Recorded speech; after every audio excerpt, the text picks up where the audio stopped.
Hello everyone, कैसे हैं आप लोग। आई होप आप लोग अच्छे होंगे। क्रैक जेई नीट में आप सभी का स्वागत है। चलिए स्टार्ट करते हैं। A block of mass small M moves on a horizontal circle against the wall of cylindrical room of radius capital R. The floor of the room is smooth but the friction coefficient between the wall and the block is mu. The block is given an initial speed v naught as a function of v speed v. Find the normal force by the wall on the block, the friction exerted by wall, tangential acceleration of block and the speed of the block after two revolution. तो इस question को solve करने के लिए हम क्या करते हैं, पहले एक सिलेंड्रिकल रूम बना लेते हैं हम. ये हमारे पास सिलेंड्रिकल रूम बनाते हैं. तो ये हमारे पास हमने एक सिलेंड्रिकल रूम बनाया.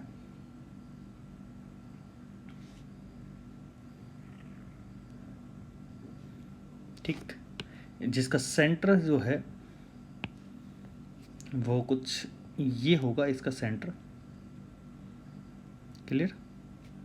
चलिए इस सेंटर को बनाते हुए नहीं है. और यहाँ पे एक ब्लॉक जो है वो एक सर्कुलर पाथ पे मोशन परफॉर्म कर रहा है. तो मैंने मान लिया कि ये ब्लॉक जो है इस इंस्टेंट ऑफ टाइम पे इसके पास v स्पीड से ये इस तरीके से सर्कुलर पाथ पे घूम रहा है, इस सर्कुलर पाथ पे घूम रहा है.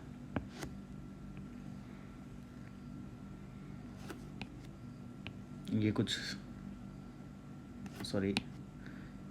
ये कुछ इस तरीके के सर्कुलर पाथ पे घूम रहा है. ठीक है, इस तरीके के सर्कुलर पाथ पे घूम रहा है.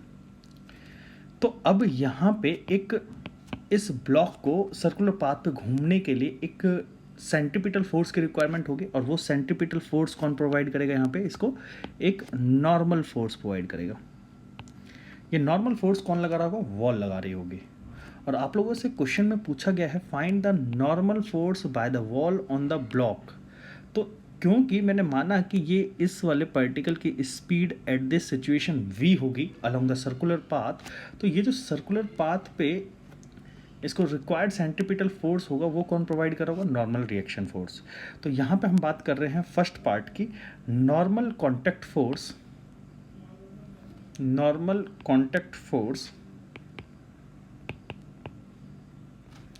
provides the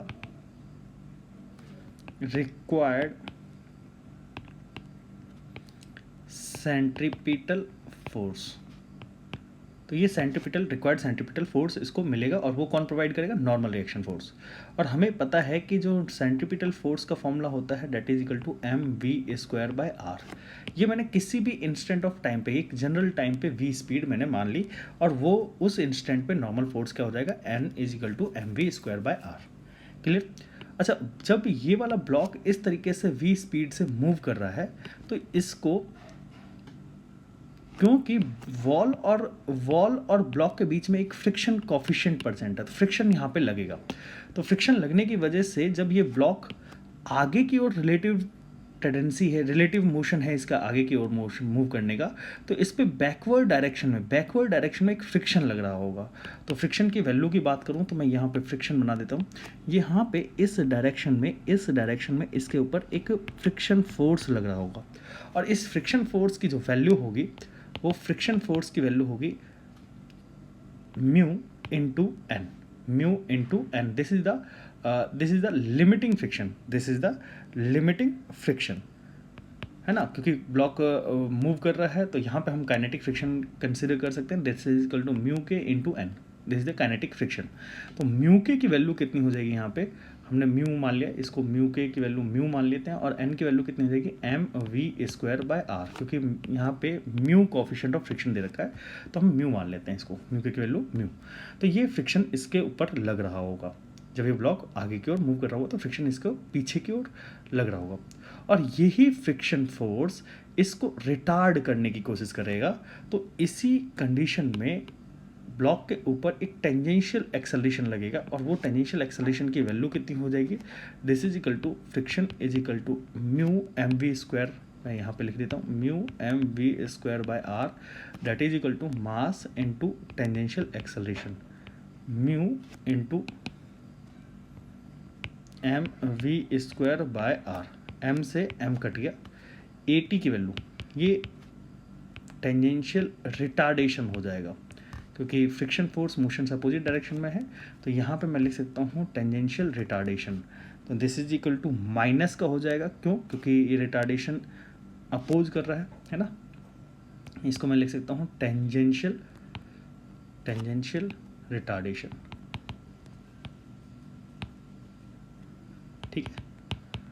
अब हमसे नेक्स्ट पार्ट में पूछा क्या गया है, speed of the block after 2 revolution. जब ये वाला ब्लॉक मान लेते हैं नीचे से स्टार्ट हुआ और ये इस तरीके से जा रहा है, तो 2 रिवॉल्यूशन के बाद इसके पास क्या स्पीड होगी, ये पूछा गया है।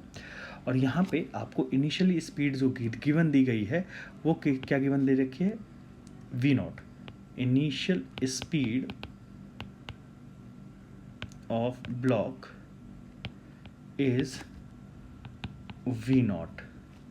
कब होगी v0 इनिशियल स्पीड? जब s की वैल्यू 0 होगी। इनिशियल s की वैल्यू क्या हो जाएगी, 0। ठीक है। अब हम लोगों से क्या होगा, पूछा गया है speed of the particle after 2 revolution. तो speed of the particle after 2 revolution निकालने के लिए हम लोग क्या करते हैं, at की value that is equal to minus mu v square by r, ये हमें कंसिडर कर लेते हैं इसको। क्लियर? अच्छा, at की वैल्यू को मैं लिख सकता हूँ v dv by ds minus mu v square by r. इस v से ये v कट जाएगा और dv by ds is equal to minus mu v by r. ये चीज़ समझ आती होगी आप लोगों को। अब आप लोगों से पूछा गया है कि velocity of the particle after 2 revolution. तो मैं इसको ऐसा करता हूँ, इसको मैं यहाँ लेके आता हूँ और फिर उसके बाद आगे सॉल्व करूँगा। तो यहाँ पे अगर आप लोग थोड़ा सा ध्यान से देखें तो dv बाय ds की वैल्यू आपको कितनी गिवन दे रखी है, minus mu v by r. इस v को मैं इधर ले आता हूँ, dv बाय यहाँ पे हो जाएगा v और यहाँ हो जाएगा mu by r into ds। Integrate करते हैं दोनों साइड। म्यू और आर रेडियस जो है वो कांस्टेंट होगा, और यहाँ पे अगर मैं इसको इंटीग्रेट करता हूँ, s की वैल्यू कहाँ से, s की वैल्यू 0 से स्पीड v0 थी और s की वैल्यू 4 पाई आर, क्योंकि आफ्टर 2 रिवॉल्यूशन डिस्टेंस जो होगा वो 4 पाई आर डिस्टेंस ट्रेवल कर चुका होगा। तो फाइनल स्पीड v। जब हम इसको सॉल्व करेंगे तो यहाँ पे बनता है ln v और लिमिट पुट करेंगे हम लोग यहाँ पे v0 से लेके v माइनस का म्यू r और यहाँ पे हो जाएगा s। लिमिट पुट करेंगे 0 से 4 पाई r। इसमें मैं एक पेज और ऐड कर देता हूँ। ठीक, चलिए अब आगे हम लोग सॉल्व करते हैं। तो यहाँ पे अगर आप लोग लिमिट पुट करेंगे ln v minus ln v0 is equal to minus mu by r into 4 pi r minus 0। ठीक, जब आप इसको सॉल्व करोगे तो ln यहाँ पे हो जाएगा v bye v0 at is equal to minus mu by r into 4 pi r. अगर आप लोग थोड़ा सा ध्यान से देखो तो r से ये r कट जाएगा और हमारे पास बचेगा क्या, माइनस म्यू इंटू 4 पाई। क्लियर? अच्छा, इसके बाद अगर हम लोग सॉल्व करें तो यहाँ पे क्या बनता है हमारे पास, v बाय v0 ये ln के अंदर होगा। ठीक है। अब अगर हम इसको फर्दर सॉल्व करते हैं तो v bye v0 is equal to e की पावर माइनस 4 म्यू पाई, ये हो जाएगा। अगर हम v की वैल्यू निकालना चाहते हैं तो v is equal to v0 e की power minus 4 mu by pi. तो ये आपका स्पीड हो जाएगा पार्टिकल का आफ्टर 2 रिवॉल्यूशन। 2 रिवॉल्यूशन के बाद पार्टिकल की स्पीड ये हो जाएगी हमारे। तो इसको हम लोग लिखते हैं। तो आई होप आप लोगों को ये लेक्चर अच्छा लगा होगा। ऐसे ही वीडियो लेक्चर्स देखने के लिए आप हमारे चैनल को जरूर सब्सक्राइब करिएगा और बेल आइकन को प्रेस करना मत भूलिएगा, ताकि जो भी लेटेस्ट लेक्चर हो आप लोगों के पास सबसे पहले पहुंच सके। Thanks for watching this video. Okay, bye.